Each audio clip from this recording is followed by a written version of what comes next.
Assalamualaikum warahmatullahi wabarakatuh. Kami dari kelompok 7 struktur perkembangan hewan akan mempresentasikan hasil dari diskusi materi kelompok kami. Kelompok kami yang beranggotakan saya sendiri, Luciana Dusya Fitri, Elvi Nurhayanti, dan Afifa Bunga Putri Rizwani. Baik, yang pertama itu ada neurulasi. Pengertian dari neurulasi sendiri yaitu kata neuro berasal dari saraf. Neurulasi adalah proses awal pembentukan sistem saraf. Jaringan ini berasal dari diferensiasi ektoderm sehingga disebut ektoderm neural. Neurulasi juga dapat diartikan dengan proses awal pembentukan sistem saraf yang melibatkan perubahan sel-sel ektoderm bakal neural, dimulai dengan pembentukan keping neural, lipatan neural, serta penutupan lipatan ini untuk membentuk neural tube yang terbenam dalam dinding tubuh dan berdiferensiasi menjadi otak dan korda spinalis berakhir dengan terbentuknya bumbung neural. Tahapan neurulasi yaitu ada yang pertama, diawali ketika jaringan neural ektoderman berdiferensiasi dari ektoderm dan menebal menjadi lempeng saraf. Batas lempeng saraf memisahkan ektoderm dari lempeng saraf. Yang kedua, lempeng saraf menekuk ke arah punggung dengan kedua ujungnya akhirnya bergabung di perbatasan pelat saraf yang disebut sebagai kista saraf. Yang ketiga, penutupan tabung saraf memisahkan krista saraf dari epidermis krista. Krista saraf berdiferensiasi untuk membentuk sebagian besar sistem saraf perifer. Yang terakhir yaitu notochord, mengalami degenerasi dan hanya bertahan sebagai nukleus pulposus dari discus intervertebralis. Sel mesoderm lainnya berdiferensiasi menjadi somit, prekursor, kerangka aksial, dan otot skeletal. Yang selanjutnya yaitu ada organogenesis. Pengertian dari organogenesis sendiri yaitu adalah proses pembentukan organ-organ tubuh eksternal dan internal. Organogenesis adalah proses pembentukan organ dari turunan 3 lapisan embrionik. Organogenesis berasal dari lapisan-lapisan germinal ektoderm, mesoderm, dan endoderm yang berkembang menjadi organ-organ internal. Pertumbuhan ini diawali dari pembentukan embrio, yaitu bentuk primitif menjadi fetus, yaitu bentuk dinitif, dan kemudian berdiferensiasi dan memiliki bentuk dan rupa yang spesifik bagi keluarga hewan dalam suatu spesies. Lapisan dalam organogenesis dibedakan menjadi 3, yaitu lipatan, perpecahan, dan kondensasi.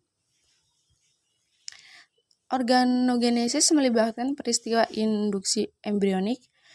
Induksi embrionik adalah peristiwa berinteraksinya 2 macam jaringan pada embrio yang menyebabkan berdiferensiasi jaringan yang mendapat rangsangan menjadi suatu struktur yang baru. Induksi embrionik dibagi menjadi 2, yaitu induksi primer dan induksi sekunder. Induksi primer adalah induksi notochord terhadap ektoderm menghasilkan neural tube yang akan berkembang sumbu tubuh, sedangkan induksi sekunder adalah induksi yang terjadi setelah hasil induksi primer. Turunan ektoderm dibagi 3, yaitu pembentukan sistem saraf pusat, pembentukan mata, dan pembentukan kulit. Tahapan-tahapan organogenesis yaitu yang pertama ada histogenesis.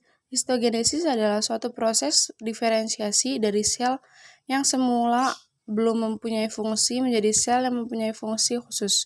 Dengan kata lain, histogenesis adalah diferensiasi kelompok sel menjadi jaringan, organ, dan tambahan.